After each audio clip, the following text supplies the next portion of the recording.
bilhões de reais. Esse é o valor de recursos captados por meio da Lei Rouanet em 2024, destinados a projetos culturais. O número significa um aumento de quase 30% na comparação com o melhor resultado anterior, registrado em 2023.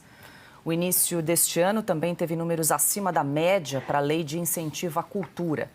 Só no primeiro bimestre, o Ministério da Cultura já havia registrado a captação de 134 milhões de reais.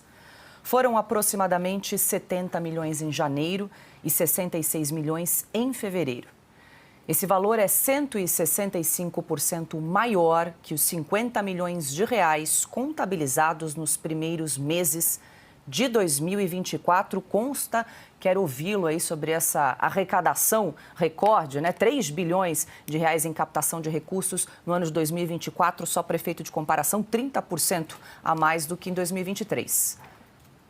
Seguimos na mesma pauta, né? Não, o resumo dessas duas pautas iniciais pode ser basicamente o seguinte: não existe petista grátis, pelo menos não mais. Eu dou o benefício da dúvida de alguém que acreditou naquela narrativa do PT, de justiça social lá atrás e tudo. Hoje em dia, um sujeito que olha o Lula falar em democracia bajulando Cuba, Venezuela e companhia, né, que viu os escândalos de corrupção do Mensalão, do Petrolão e tudo mais, falar em combate a corruptos. Ninguém mais pode acreditar para valer no PT. Então você precisa disso, você precisa de recursos públicos. No caso da Lei Rouanet, é óbvio que não é tão direto assim, porque é um benefício até originalmente razoável, se você pensar. Liberais aplaudiram. Por quê? Porque era uma forma de você virar e falar, tá, a empresa deve imposto, mas se ela direcionar tanto para a cultura, ela bate isso do imposto. Então quem está pagando, na verdade, é a empresa. Não, não é.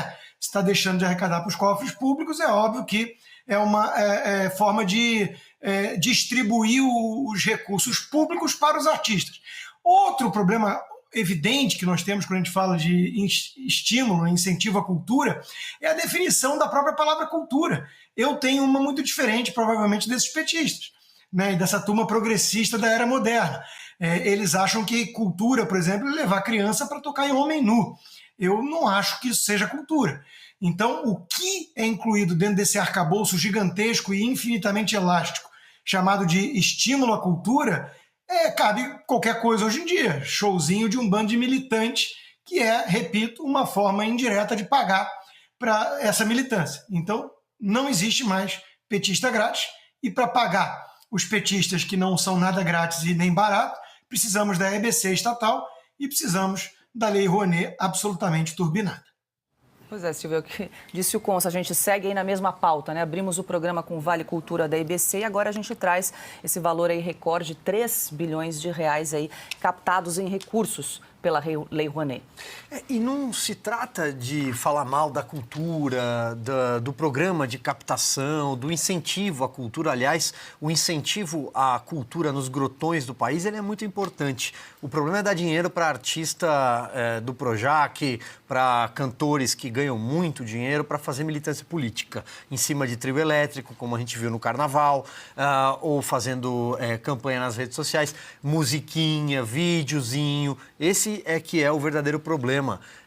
Paula, o que chama a atenção é a cifra, porque quando a gente fala em bilhão para cá, bilhão para lá, a gente pensa que a economia brasileira não vai bem, a gente pensa que a saúde pública no Brasil hoje é capenga, o Brasil tem problema com falta de insumos, já noticiamos aqui insumos para diabéticos, para hanseníase, entre outras comorbidades. O Brasil não tem vacina para dengue até hoje e nós temos casos de dengue depois de um ano, já até cansativo. Ficar lembrando que o Brasil é o país da dengue, exportador de mosquito, aliás, para o Paraguai e para a Argentina, entre outras questões. Então, esse dinheiro não poderia ser melhor empregado, não poderia servir à saúde, servir à segurança pública, não poderia fazer uma obra que fosse... Não, é dinheiro que vai para a mão de artista para fazer militância política, como a gente viu no Carnaval, em cima de trio elétrico, inclusive. Augusto. Essa lei já é antiga, né? Está na hora de acabar essa Lei Rouanet. Eu não estou no programa Esta é a Sua Vida, não nem sou nostálgico, mas eu sou obrigado a contar. de novo a experiência que eu tive administrando. Quando eu trabalhei no Bank Boston, era Banco de Boston, eu fui vice-presidente de comunicações por 1 ano e meio.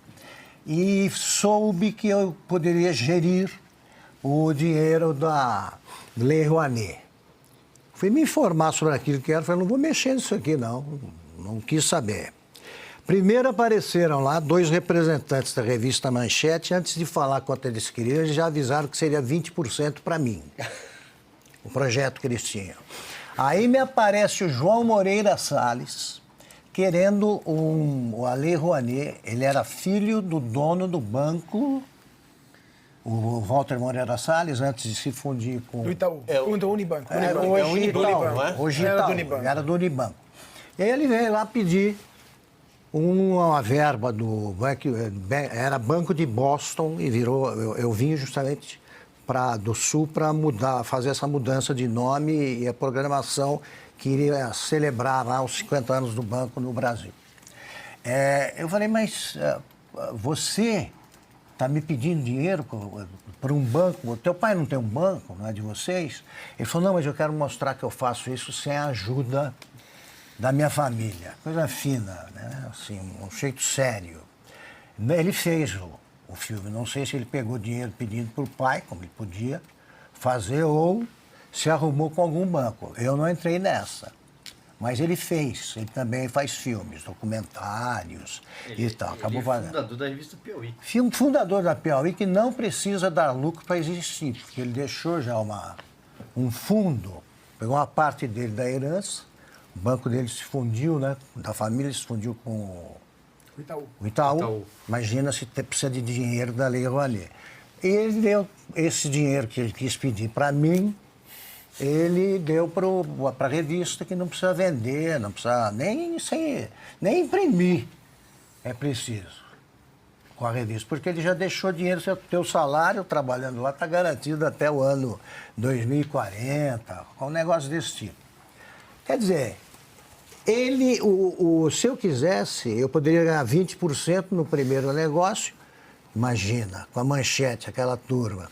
No segundo negócio, eu já podia virar cineasta, né? Ou trabalhar na revista que aposenta as pessoas com 18 anos de idade. Se estiver lá, já está aposentado. Esta é a Lei Rouanet.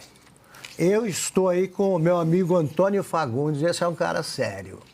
Antônio Fagundes jamais produziu qualquer coisa com a Lei Rouanet. A única reivindicação dele não atendida é que se dê um jeito no meio ingresso. Que o brasileiro é considerado jovem até os 30 anos e velho a partir dos 60. E paga meia. Ele falou, eu só quero o ingresso inteiro para fazer peças com vários atores. Porque eu gosto disso. Essa turma me pede dinheiro para monólogo. Ele é enfiar no bolso. É um salário desses. Esse é o Brasil.